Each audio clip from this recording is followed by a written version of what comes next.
Bonjour et bienvenue sur Caro Magic Books. J'espère que vous allez bien.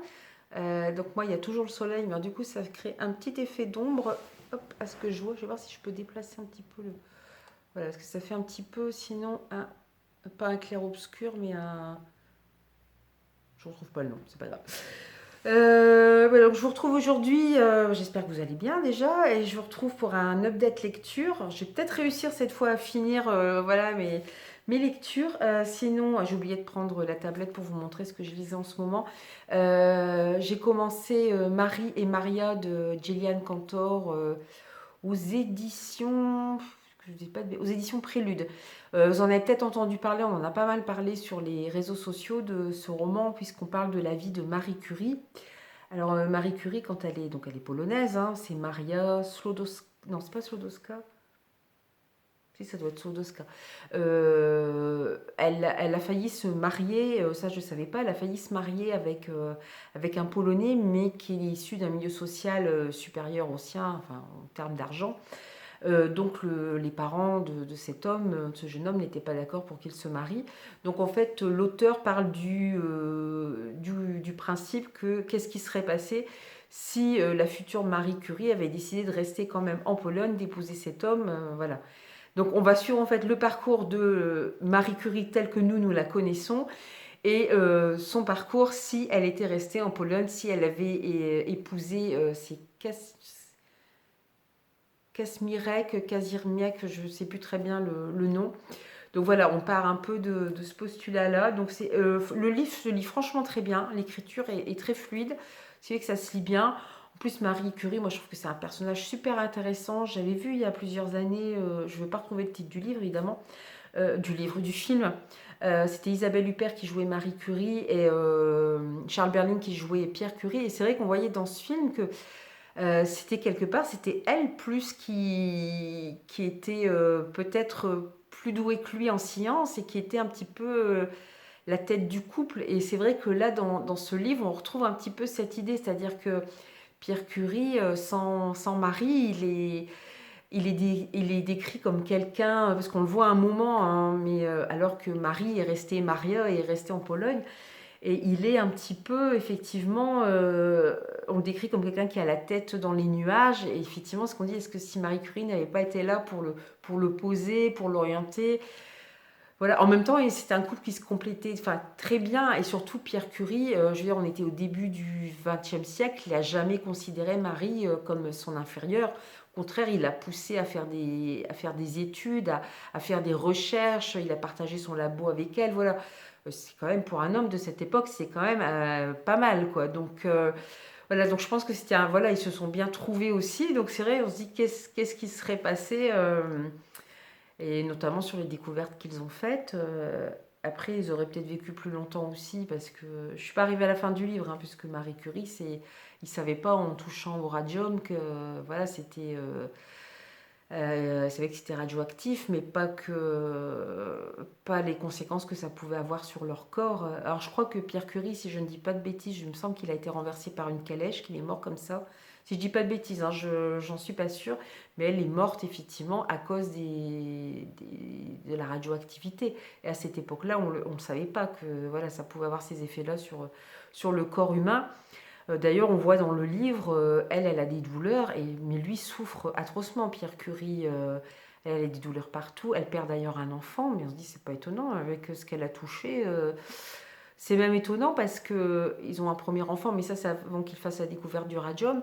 Mais ils en perdent un, ils ont encore une fille après. On se dit même comment elle a fait pour avoir une fille en bonne santé, parce qu'avec tout ce qu'elle avait touché au niveau radioactivité, c'est quand même assez époustouflant. Et lui, on voit qu'il a 46 ans, il souffre, il en crie la nuit tellement ses jambes lui font mal.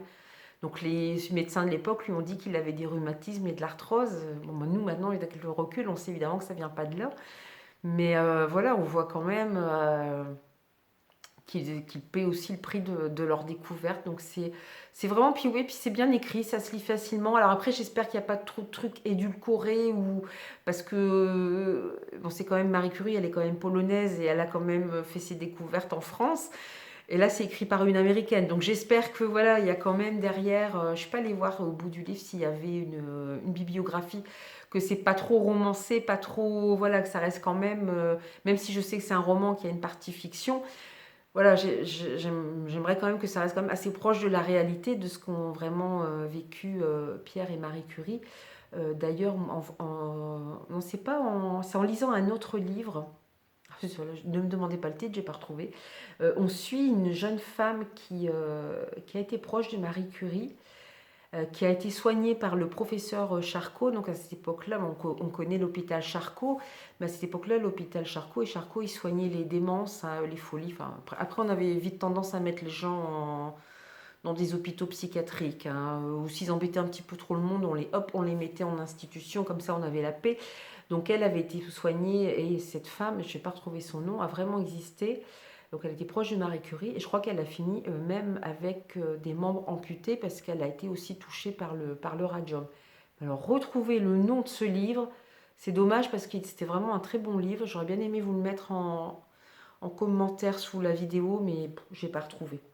Peut-être en faisant une petite recherche sur internet, je ne sais pas trop. Si j'y pense, je regarderai. Donc voilà, en tout cas, pour l'instant, c'est une lecture très agréable. Sinon, au niveau d'être lecture, j'ai lu, les derniers livres que j'ai lus, La Dame Blanche de Denise Zott, donc c'est aux éditions pardon, Hugo Thriller. Donc là, on va être. Alors, ça m'a fait penser un peu du polar régional, puisque ça se passe dans le Tarn et ça se passe dans un petit village. Et on a, on a un peu la faune et la flore, voilà, qu'on retrouve un peu dans chaque petit village ou petite ville. On a un homme qui s'appelle Baron, qui est très influent, qui est le maire du village, mais qui est aussi patron de l'usine, qui a de l'argent, qui est aussi vice-président au conseil départemental, donc qui a aussi beaucoup d'appui, voilà, qui a beaucoup de pouvoir au niveau politique, enfin du moins dans ce coin-là. Voilà, vous avez un petit peu. Et puis son père, oui, son père était déjà riche, et lui, voilà, vient aussi d'une famille riche.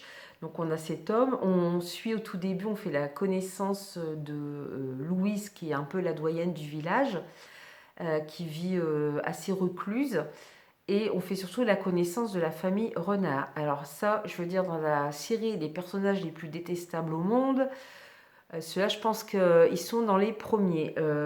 C'est une famille qui est constituée de la mère et de ses 3 enfants, dont des jumeaux. Ils sont tous adultes. Le plus jeune sort juste de prison dans le livre. Ça, je dirais, c'est un peu pour la partie polar régionale. Il a fait trafic de drogue. Il est en cheville avec voilà, des gens, des caïds de la drogue qui habitent Toulouse. Il veut agrandir son domaine, enfin son trafic de drogue. Donc ils vivent dans une ferme, ils ont une grande propriété, mais ils vivent dans une crasse, enfin c'est... Voilà, et je veux dire, quand vous pénétrez dans leur propriété, enfin vous n'avez pas intérêt à rentrer sans y être invité, parce que c'est une zone de non-droit, hein. Je veux dire, il y a un moment, ça les gêne pas, mais je crois que s'il faut tirer sur des flics, ils tireront sur des flics, hein. Donc voilà, c'est un peu des fois ce qu'on retrouve un peu dans les villages, des gens un peu arriérés et en même temps, mais d'une pauvreté intellectuelle, je dirais, et puis incapable de compassion, parce que le plus terrible, c'est ces gens-là, c'est qu'ils ont avec eux un homme qui est noir. Donc il est à l'âge adulte, hein. C'est un homme. Alors on ne sait pas comment il s'est retrouvé chez eux. Bien sûr, tout ça, ce sera dévoilé à la fin. On ne sait pas comment il s'est retrouvé chez eux, mais il est traité comme un esclave. Au tout début, en fait, il a un collier qui est fait pour attacher une laisse comme à un chien. D'ailleurs, la mère Renard l'appelle toujours chien. Et il faut voir comment c'est lui qui se tape tout le boulot. Il faut voir comment il est traité. Enfin, même un chien, il est mieux traité que ça, quoi. Enfin, à condition de tomber sur des bons maîtres, mais il est mieux traité que... Enfin, moi, je traitais mieux mon chien que ça, quoi. J'aurais jamais traité mon chien comme ça.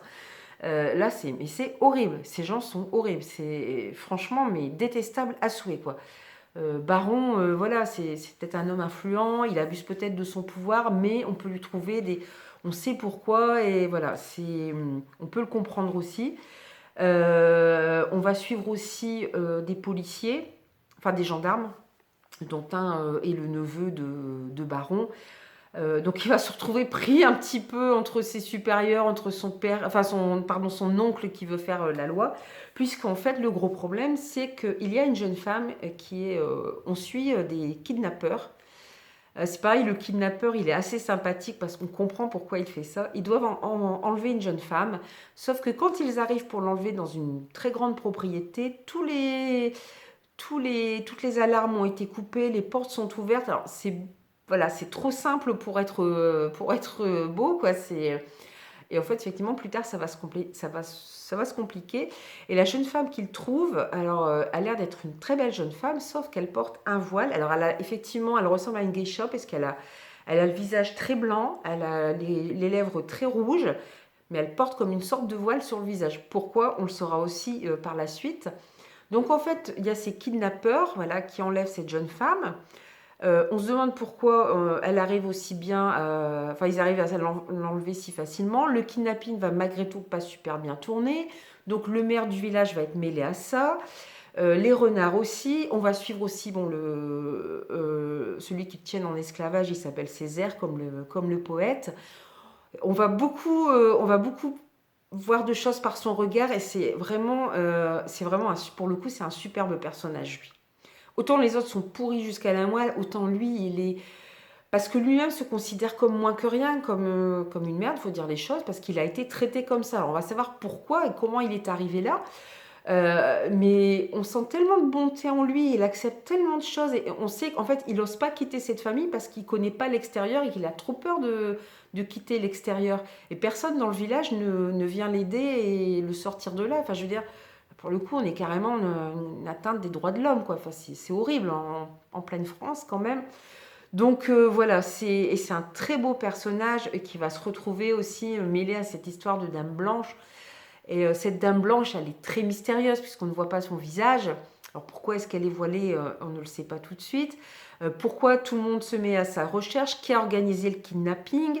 Et puis, elle était dans une propriété magnifique et elle est poursuivie par un homme très riche et par un médecin embauché par cet homme très riche qu'on ne connaît pas. Alors, pourquoi cet homme veut la récupérer? Pourquoi il y a un médecin qui la suit? Enfin, voilà, on se pose plein de questions. Donc, on est dans un polar. Alors, ça fait un peu, voilà, c'est un roman policier. C'est un côté régional parce qu'on se retrouve, voilà, dans un petit village du Tarn, alors avec des beaux paysages en plus, mais avec des gens ignobles, mais avec des personnages très beaux aussi, comme Césaire. Donc, j'ai vraiment eu un coup de cœur pour ce personnage. Il est vraiment, j'ai beaucoup aimé la Dame Blanchetti, puisqu'on va comprendre aussi son parcours à la fin du roman. Mais Césaire, c'est celui qui me restera le plus marqué.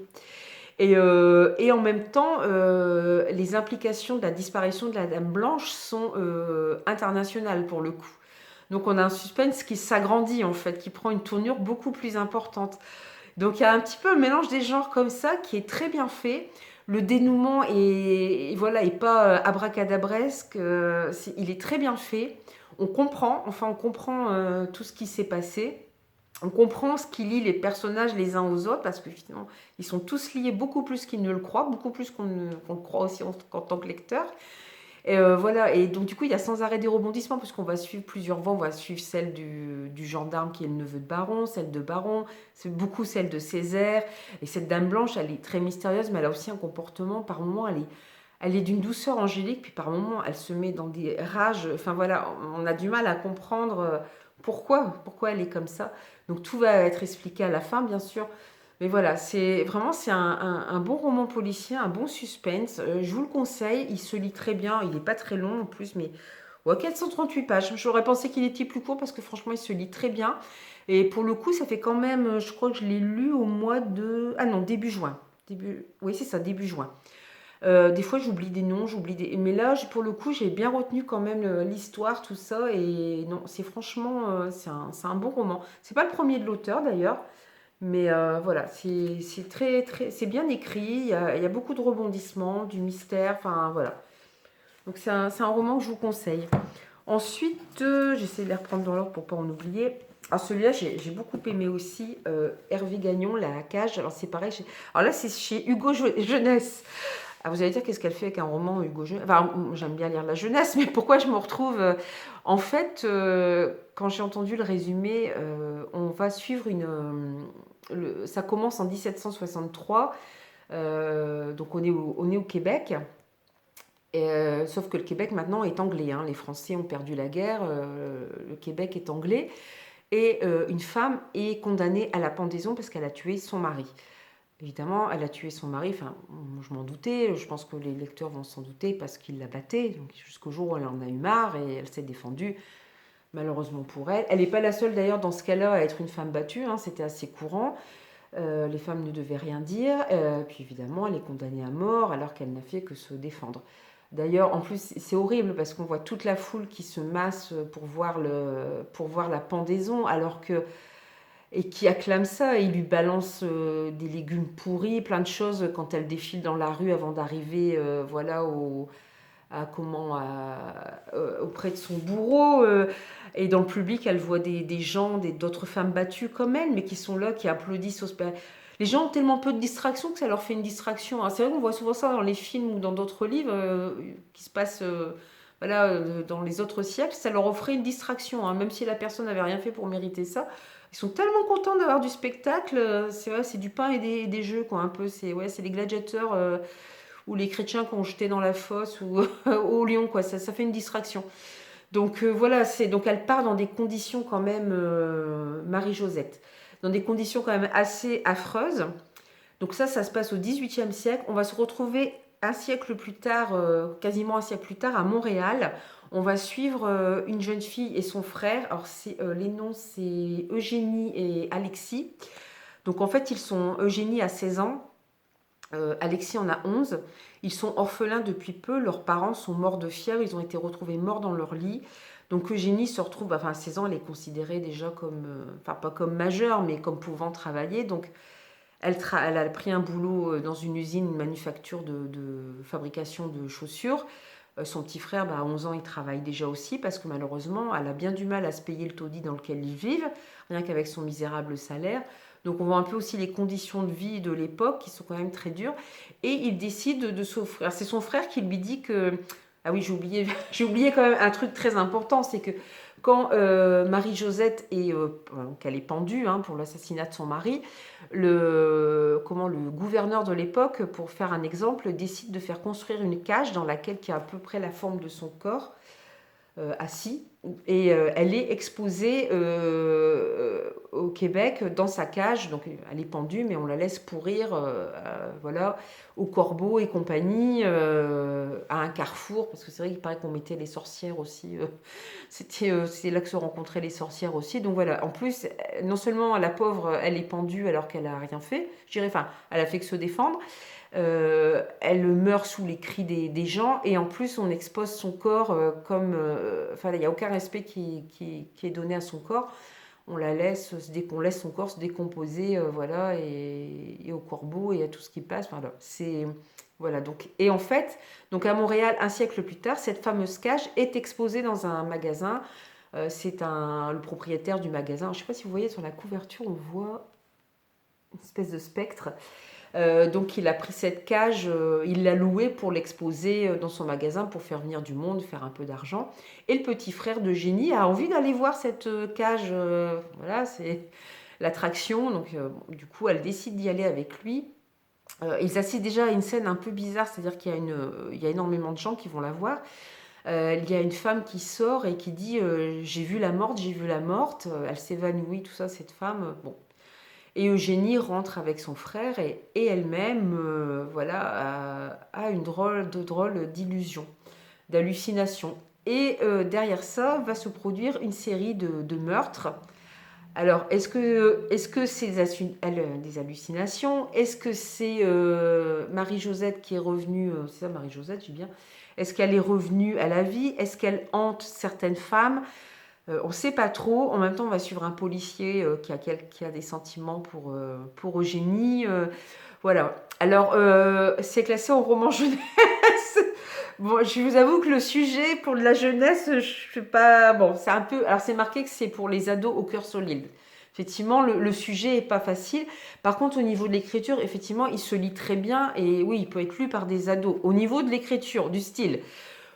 Au niveau du sujet, peut-être pas mettre un ado qui n'a pas l'habitude du tout de lire du policier, du thriller ou un peu de fantastique, parce que, ou qui est impressionnable, parce que clairement, voilà, c'est pas les bisounours, quoi. Donc, Du coup, moi, j'ai beaucoup aimé ce roman parce qu'il mélange histoire déjà et du fantastique et du suspense. Donc, j'ai beaucoup aimé. Puis du coup, bah, il se lit très bien parce que voilà, l'écriture est très fluide. Et voilà, donc je sais qu'il a écrit d'autres romans aussi, il a écrit des séries, une série historique, donc je pense que je réessayerai de lire d'autres livres de cet auteur parce que j'ai vraiment bien aimé La Cage, voilà, donc de Hervé Gagnon. Alors ensuite, ensuite je suis encore restée toujours dans du polar. Là, je suis dans du vrai polar régional, encore qu'il y a quelques petites digressions. C'est La crypte de Saint-Maximin, c'est de Bruno Carpentier. Alors, c'est aux éditions d'Un autre ailleurs et c'est dans la collection Crimes de pays. En fait, ce sont des polars qui se situent dans une région bien marquée de France. Là, on va se retrouver en Provence. On va se retrouver dans un petit village qui s'appelle... Est-ce que je vais retrouver le nom? C'est... Non, c'est pas noté. En plus, j'ai fait la chronique. Je ne l'ai pas encore postée, mais je l'ai fait il n'y a pas très longtemps, la chronique. Il y a le nom Saint-Maximin la Baume. Saint-Maximin la Sainte-Baume, par contre. Pardon, Saint-Maximin la Sainte-Baume, je vais y arriver.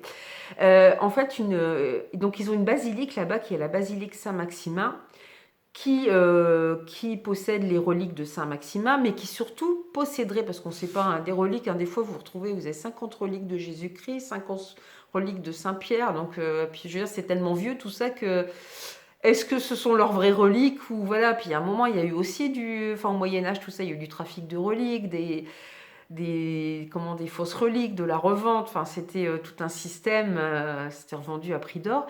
Et donc, il y aurait aussi dans cette basilique les reliques de Sainte Marie-Madeleine. Du coup, on va retomber un petit peu dans l'histoire, la grande histoire, et avec un petit côté ésotérique, puisque pour tous ceux qui ont vu de près, enfin, vous en avez forcément entendu parler, vous avez forcément entendu parler du Da Vinci Code de Dan Brown, qui reprenait un petit peu enfin pas un petit peu d'ailleurs, qui reprenait, ou qui était voilà, du suspense ésotérique, et qui reprenait ce postulat de savoir quelle a été réellement la place de Marie-Madeleine dans la vie de Jésus-Christ. Alors maintenant, on sait que Jésus-Christ a vraiment existé. Après, savoir s'il multipliait les petits pains, s'il a marché sur l'eau et s'il est revenu d'entre les morts, ça c'est une question de foi et de religion. Mais voilà, alors se pose la question de Marie-Madeleine, parce que pour certains, ils évoquent la thèse qu'elle aurait été son épouse, sa compagne, qu'ils auraient même eu des enfants ensemble. On le voit d'ailleurs dans certains écrits, dans certains films, on voit dans La dernière tentation du Christ, c'est ce qu'on voit aussi d'ailleurs, c'était Scorsese avec Willem Dafoe, Barbara Hershey, c'est un film qui date aussi. J'avais toute ma tête à cette époque, donc j'arrivais à bien retenir le nom des acteurs et des réalisateurs. Maintenant, c'est plus compliqué. Et voilà, et est-ce que ça, parce que Marie-Madeleine est représentée comme une prostituée que Jésus va voir et qui se repent de sa vie de prostituée. Mais maintenant, on se pose la question de est-ce qu'elle était vraiment une prostituée? Et si elle l'était, est-ce qu'elle a été la compagne du Christ? Voilà, il y a plein. Moi, j'ai lu aussi des bandes dessinées ésotériques qui parlaient de ça. Enfin, voilà, c'est toujours assez fascinant. Bon, alors là, ceux qui n'aiment pas du tout ce genre de polar, on n'est pas dans un truc ésotérique. Il y a quelques petites touches, voilà, parce qu'on se pose la question de Marie-Madeleine, de ce qu'elle est devenue après la mort de Jésus-Christ, ce qu'est devenue aussi la mère de Jésus-Christ. Il y a sa tante aussi, je crois. Donc voilà, que sont devenues ces femmes. On a parlé des apôtres et des disciples, mais que sont devenues ces femmes. En plus, alors je ne sais pas par contre là si c'est vrai, c'est noté que le tombeau de... Alors je ne sais pas déjà s'il y a vraiment un tombeau, j'ai pas fait de recherche, s'il y a vraiment un tombeau de... Je pense que oui, puisque c'est décrit dans le film, un tombeau de Marie-Madeleine donc en Provence, et c'est le 3e tombeau de la chrétienté. Donc il y a le tombeau du Christ, il y a le tombeau de Saint-Pierre qui est au Vatican. Et puis, donc, ce serait le 3e tombeau de la chrétienté. Enfin, ce qui est noté dans le livre. Après, je vous avoue que là, j'ai pas été faire des recherches. J'en suis pas sûre. Mais en tout cas, Marie-Madeleine a quand même une importance très grande, voilà, dans la Bible, dans le Nouveau Testament, dans l'histoire de Jésus-Christ. En plus, on sait aussi... Alors, le gendarme fait appel à des spécialistes. On sait aussi que... voilà, on a la version officielle qui est pas très nette, pas très claire, on va dire, des évangiles écrits par les apôtres. Enfin, on n'est pas sûr non plus que ça a été écrit par eux, mais voilà, on a pour l'Église, voilà, les textes de référence, ce sont les évangiles, c'est le Nouveau Testament. Sauf qu'on sait aussi qu'il y a ce qu'on appelle des textes et des versets apocryphes. En fait, ce sont des textes anciens.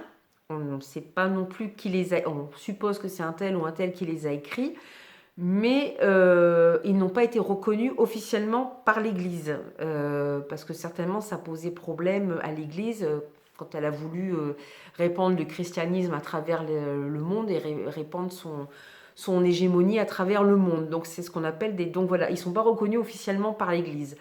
Donc il y a des petites choses, de temps en temps, ça apparaît au détour d'un film, d'une série. C'est vrai que dans le Da Vinci Code... Non, c'est pas dans le Da Vinci Code. C'est dans... Ben, c'est dans lequel on voit Robert Langdon qui a accès à la bibliothèque du Vatican. Ça doit être incroyable à voir parce qu'il doit y avoir plein de trucs cachés là-dedans, quoi. Clairement, il y a plein de choses. Ah, après, c'est toujours compliqué parce que si c'est des textes anciens, on n'est pas sûr de qui les a écrits, de leur véracité, mais voilà, il doit y avoir des choses pour que l'Église les ait refusées. C'est aussi qu'il y a une raison. Donc, c'est vrai que j'avoue, en tant que bibliothécaire, j'ai un peu ce fantasme de la bibliothèque interdite. Donc, c'est vrai que voilà, ce serait, en même temps, j'y serais comme les textes sont certainement en latin. Les plus anciens, je ne vois pas comment je les lirais, mais bon, c'est pas grave. On va dire que c'est un fantasme, quoi, cette mystérieuse bibliothèque du Vatican. Donc là, c'est pour la partie, on va dire, mais voilà, c'est une des directions que prend le livre, c'est une des pistes, mais on va pas dire que voilà, on reste dans du polar et du polar régional. Donc en fait, il y a une femme, Jeannette Mouriès, qui était en fait alors c'est une clocharde, mais elle cachait quand même pas mal de secrets aussi, cette femme. Je crois qu'elle a 70 ans, elle est retrouvée morte au pied enfin, dans la basilique Saint-Maximin, et apparemment elle aurait découvert un très grand secret concernant Saint-Maximin et Marie-Madeleine. D'où l'enquête. Alors on va se retrouver avec un policier, le commandant Cosentino, qui va devoir travailler avec la gendarmerie locale pour résoudre ce meurtre. Alors, est-ce que la piste est ésotérique, c'est-à-dire est-ce qu'on a tué cette femme parce qu'elle a découvert quelque chose sur Marie-Madeleine, sur l'histoire de la basilique? Est-ce que c'est un crime crapuleux? Est-ce que c'est pour d'autres raisons? Parce qu'après tout, c'était une clocharde. Enfin, voilà, en plus, c'est des touristes qui la découvrent, bon, voilà. Qu'est-ce qu'ils ont vraiment découvert? Est-ce qu'ils ne cachent pas des choses? Il y a un homme qui s'occupe de la basilique, de l'ouvrir, qui s'occupe de la partie touristique. Il y a les élus locaux qui sont en plein énervement parce qu'ils doivent fêter, alors je ne sais plus comment ils appellent ça. Euh, ta, ta, ta, ta. Parce qu'ils fêtent en fait Marie-Madeleine, donc il y a du monde, il y a énormément de touristes, donc fermer la basilique parce qu'il y a eu un meurtre, et ça fait pas bonne presse, et puis il faut que la basilique elle soit accessible, sinon ça leur fait perdre de l'argent, donc les élus locaux sont un peu sur les dents. Voilà, et puis le commandant Cosentino va découvrir petit à petit des choses sur Jeannette. C'était pas une simple clocharde en fait. Voilà, alors est-ce que voilà, c'est un simple crime crapuleux? Est-ce qu'elle s'est trouvée au mauvais endroit au mauvais moment? Est-ce qu'il y a une raison religieuse? Parce qu'on a aussi, il y a une partie du tombeau de Saint-Maximin qui a aussi été détériorée. Voilà, donc on se pose plein de questions. Donc voilà, il y avait plusieurs enquêtes, et le commandant Cosentino est aussi dans une période compliquée pour deux raisons. Il y en a une, je ne vais pas vous la dire pour ne pas spoiler. La deuxième, ça concerne la santé de sa femme. Voilà, bon, je ne vais pas vous en dire plus, mais du coup, même lui, personnellement, c'est un peu compliqué dans sa vie. Et voilà, il se retrouve avec cette enquête. C'est pas toujours facile. On sait qu'il y a des fois des tiraillements entre la police et la gendarmerie. Donc voilà. Et il se retrouve pas en terrain inconnu du tout. Et voilà. Et il y a cette pression des élus locaux. Donc voilà. Puis il fait appel à des spécialistes qui racontent l'histoire de Marie, ou la supposée histoire de Marie-Madeleine. Donc c'est vraiment très intéressant. Voilà. Bon, du coup, moi j'ai bien aimé. Je l'ai lu, enfin, ces trois romans-là, je les ai vraiment dévorés vraiment très rapidement. Ça a vraiment été des lectures plaisir, quoi. Là, je me suis vraiment fait plaisir. C'était super, ça se lit super bien. Là, il fait à peine 300 pages, mais voilà, il y a multiples pistes, il y aura d'autres meurtres. Donc voilà, C'est vraiment sympa. Alors au début, c'est vrai que c'était un peu bizarre d'entendre les expressions provençales, hein. Moi, je suis du Nord en plus, donc pour le coup, c'est vraiment... voilà, il y a quelques expressions provençales que c'est pas évident quoi, à comprendre. Bon, après, je crois qu'il y a un petit lexique au bout, hein, si je dis pas de bêtises. Ouais, voilà. Il y a un petit lexique au bout pour certains mots, puis même certaines expressions latines qui sont retrouvées. Donc voilà, vous pouvez vous aider de ça. Et puis bon, je veux dire, ça, c'est encore mieux parce que ça vous ancre vraiment dans la Provence et dans les légendes qui se racontent autour de Marie-Madeleine dans cette partie de la Provence. Donc voilà, donc vraiment trois lectures plaisir. Bon, bah, j'étais contente, j'avais plus qu'un seul livre à vous présenter. Je vous le présenterai une prochaine fois. Donc, bah, si jamais vous avez lu ces romans, n'hésitez pas à m'en parler, à me dire ce que vous en avez pensé, hein. Bon, moi, j'ai aimé, vous avez peut-être pas aimé, ou il y a peut-être des choses que vous avez repérées que j'ai pas repérées. Donc, n'hésitez pas, comme d'habitude, à vous abonner, à liker ou à mettre un petit commentaire. J'ai l'impression d'oublier de vous dire quelque chose, mais bon, ça me reviendra plus tard, c'est pas grave. Voilà, donc sinon j'espère que vous portez tous bien. Et puis je vous dis à très bientôt et je vous souhaite de belles aventures livresques. Bye bye!